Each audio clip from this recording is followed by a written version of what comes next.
#midnight train to no return, 11/02/1992, westbound express on the night of November the 2nd, 1992, a passenger train departed Chicago's Union Station, bound for San Francisco.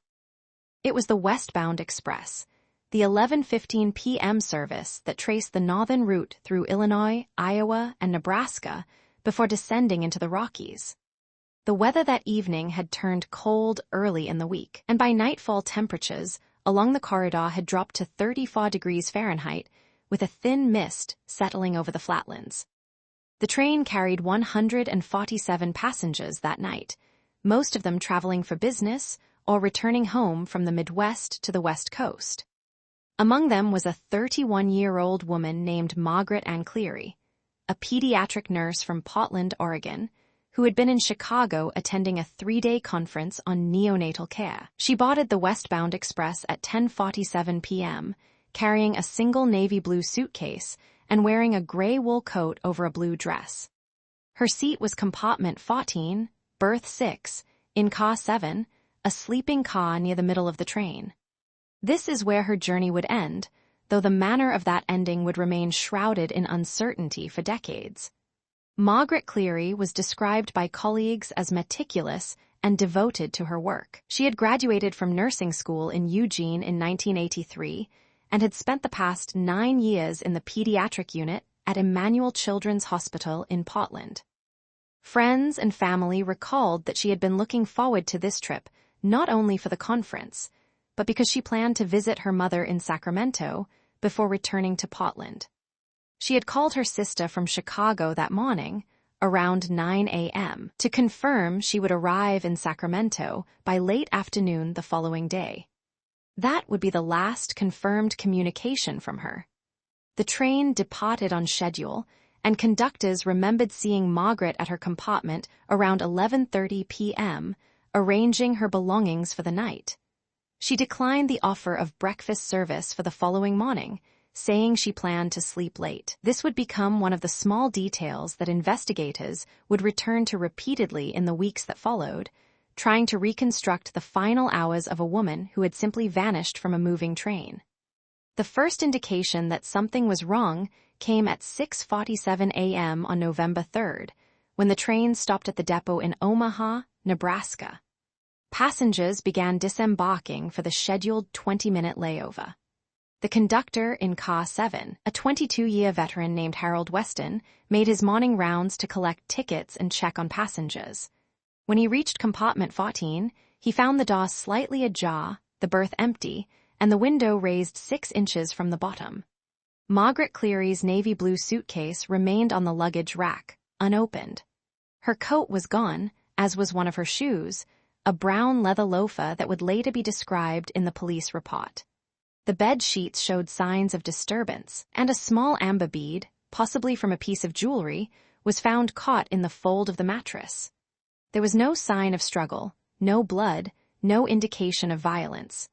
It was as though she had simply decided to leave the compartment in the night and had not come back. Harold Weston immediately notified the train's chief conductor, who in turn contacted the Omaha Police Department. By the time the westbound express pulled out of Omaha 40 minutes later, investigators were already boarding the train to examine the scene. The investigation that followed would span multiple jurisdictions and would involve the FBI, local police departments in 4 states, and the Union Pacific Railroad's own security division. Within 48 hours of the discovery, authorities had established a timeline of the train's movements between Chicago and Omaha. The train had made scheduled stops in Davenport, Iowa, and Des Moines before arriving in Omaha. Each stop lasted between 8 and 15 minutes, and in each case, passengers were permitted to disembark onto the platform. Security footage from the Davenport station showed a figure matching Margaret Cleary's description standing near the rear of car 7 approximately 3 minutes before departure, but the quality of the footage was poor and the image was partially obscured by a support pillar. No footage existed from Des Moines. This would become one of the central mysteries of the case. Had Margaret Cleary gotten off the train voluntarily at one of these stops? And if so, why? Or had she fallen or been pushed from the moving trains somewhere between stations? A theory that could not be ruled out given the open window in her compartment. Detective Patricia Harden of the Omaha Police Department was assigned as lead investigator. In interviews, she would later describe the case as unlike anything she had encountered in her 18 years on the force. The absence of any clear evidence of foul play was, in her words, both reassuring and deeply troubling. There were no witnesses who reported hearing arguments or cries for help. No passengers remembered seeing a woman matching Margaret's description on the platform at either Iowa stop. The train's crew had not received any distress calls or complaints. It was as though the train had swallowed her silently in the night. Detective Harden noted that the amber bead found in the mattress was sent to the state crime laboratory for analysis, but results were inconclusive. It could have come from a necklace, a bracelet, or perhaps a decorative item in her luggage. The analysis revealed no fingerprints, no DNA, nothing that could definitively link it to her or to anyone else who had been in the compartment. 3 weeks after the disappearance, investigators received a tip from a truck driver named Robert Leland, who had been traveling west on Interstate 80 through western Iowa on the night of November 2nd. Leland told police that around 2 a.m., he had seen a woman walking along the shoulder of the highway near the town of Council Bluffs, approximately 15 miles from the Iowa-Nebraska border. He described her as appearing disoriented, wearing a dark coat and only one shoe. He slowed his truck but did not stop, he said, because she seemed frightened and he did not want to alarm her. By the time he reconsidered and turned his vehicle around, she was gone. The description matched Margaret Cleary, and the location was consistent with the timing of the train's passage through the area. If it was indeed her, it suggested she had left the train somewhere between Des Moines and Omaha, either by the rear door while it was moving or during the brief stop in Council Bluffs, which was not a scheduled passenger stop, but a crew change point where the train reduced speed.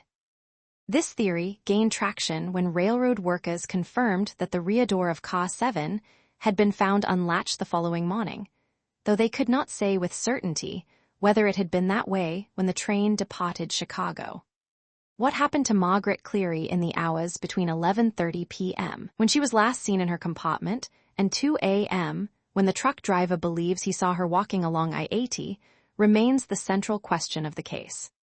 Her family held out hope for months, then years, that she might be found alive.